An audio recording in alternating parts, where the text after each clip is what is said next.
आपके घर में भी लड्डू गोपाल है तो इन बातों का विशेष ध्यान रखिएगा भोग लगाते समय। सनातन धर्म डायरीज में आपका स्वागत है। आज मैं आपको भगवान कृष्ण यानी कि छोटे में जो लड्डू गोपाल होते हैं, यदि आपके घर पे विराजमान है और आपने उनको अपने लल्ला जैसा ख्याल रखने के लिए लड्डू गोपाल को अपने घर में विराजमान किए हैं, बिल्कुल अपने छोटे बालक की तरीके ख्याल रखती हैं, तो आप उनको भोग लगाते समय स्नान कराते समय और उनके वस्त्र हैं फटे पुराने तो नहीं हैं, इन बातों का आपको विशेष ध्यान रखना चाहिए। और संपूर्ण जानकारी आपको केवल सनातन धर्म डायरीज के माध्यम से मिलने वाली है। तो चलिए आपको श्रवण कराना प्रारंभ कराती हूँ। यदि आपके घर में लड्डू गोपाल हैं तो आपको किस तरह से उनका ख्याल रखना चाहिए और क्या भोग लगाना चाहिए और किस तरीके से उनकी देखभाल करनी चाहिए, स्नान कराना चाहिए। तो चलिए आपको मैं श्रवण कराती हूँ। घर में लड्डू गोपाल हैं तो जान लें भोग लगाने का सही तरीका, यानी कि सही तरीका लड्डू गोपाल को भोग लगाने का क्या है।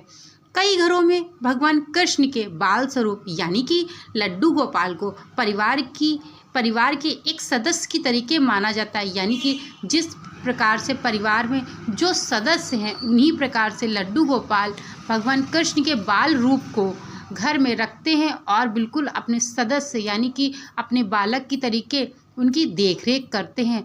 तो इन विशेष बातों का ज़रूर ध्यान रखें। इस छोटे कृष्ण की सेवा पूजा से लेकर स्नान कराना, सुलाना, उठाना और भोग लगाया जाता है। जिस प्रकार से एक बालक की आप लोग सेवा करते हैं और उसी प्रकार से लड्डू गोपाल की भी सेवा आराधना की जाती है।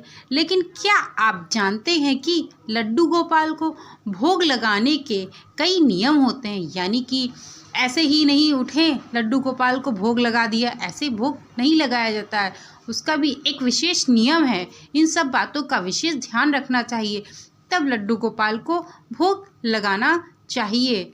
आपको बता दें कि भगवान कृष्ण को भोग लगाने के बाद पर्दा लगाना बेहद ज़रूरी होता है, यानी कि यदि आप भगवान कृष्ण को भोग लगाने के बाद आप वहीं खड़े हैं तो वो खाएंगे कैसे। तो इस कारण से आपको भोग लगाने के बाद उनसे प्रार्थना करनी चाहिए कि हे प्रभु, हे दीननाथ, आप आइए और भोग ग्रहण करिए।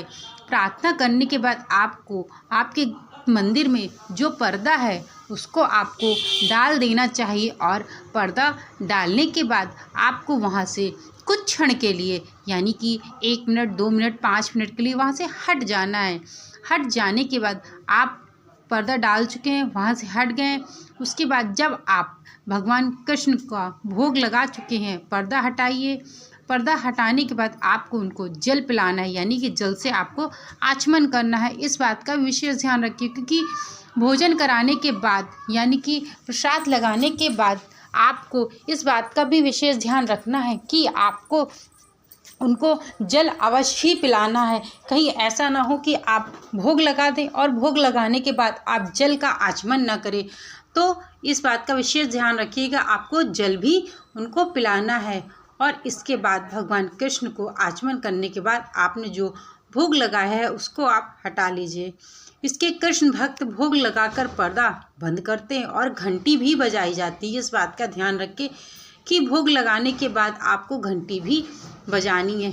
यदि आप घर की बनी चीज़ों का भोग लगाते हैं तो बेहद उत्तम माना जाता है, यानी कि लड्डू गोपाल को आपको कोशिश करना चाहिए कि घर की बनी हुई चीज़ों का ही भोग लगाएं, यानी कि आपके घर में जो भोजन बन रहा है उसका आप भोग लगा सकते हैं। आपकी घर में यदि कोई मिठाई बनती है, कुछ भी आपके घर में छोटी से छोटी चीज़ बनती है, कोशिश करिए आप घर की बनी हुई चीज़ों का ही भगवान कृष्ण यानी कि लड्डू गोपाल को भोग लगाएं। इससे एक तो शुद्ध भी होगा और इससे भगवान कृष्ण शीघ्र प्रसन्न भी हो जाएंगे। और मैं आपको बता दूं कि यदि आपके घर में जो लड्डू गोपाल के कपड़े हैं वो पुराने हो गए हैं, फटे हुए हैं, तो आपको इस बात का विशेष ध्यान रखना है कि लड्डू गोपाल के पुराने और फटे हुए कपड़ों का क्या करना है।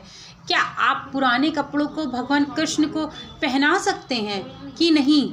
क्या आप भगवान कृष्ण के जो पुराने कपड़े क्या आप उन्हें पहना सकते हैं? आखिरकार कपड़े भगवान कृष्ण के कितने दिनों तक या कितने महीनों तक आपको पहनाने चाहिए? तो चलिए आपको मैं बताती हूँ। आप फटे और पुराने कपड़े आपको किस प्रकार से उनको विसर्जन करना है या हटाना है, इस बात का भी आपको विशेष ध्यान रखना है। यदि भगवान कृष्ण के कपड़े, आपको इस बात का विशेष ध्यान रखना है कि जो भगवान कृष्ण के फटे और पुराने कपड़े हैं, आपको भूल करके भी उन कपड़ों को भगवान कृष्ण को नहीं पहनाना चाहिए।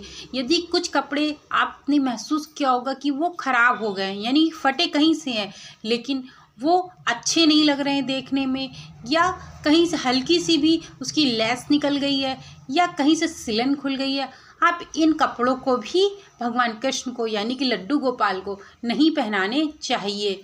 या फट गए हैं कपड़े तो भी भगवान कृष्ण को नहीं पहनाना चाहिए। बहुत ज़्यादा पुराने हो गए तो भी उन कपड़ों को हटा देना चाहिए आपको। अब उन कपड़ों का करना क्या है आपको, इस बात के बारे में मैं आपको बताऊंगी कि उन कपड़ों का आपको हटाना है। आपने हटा दिया, अब ऐसे ही नहीं कहीं कूड़े कचड़े में डाल दें या ऐसे ही नहीं कहीं पे भी फेंक दें, क्योंकि वो भगवान के वस्त्र हैं, भगवान ने उनको पहना है, आपके लड्डू गोपाल ने उनको पहने हैं, तो उन वस्त्रों का भी विशेष महत्व हो जाता है।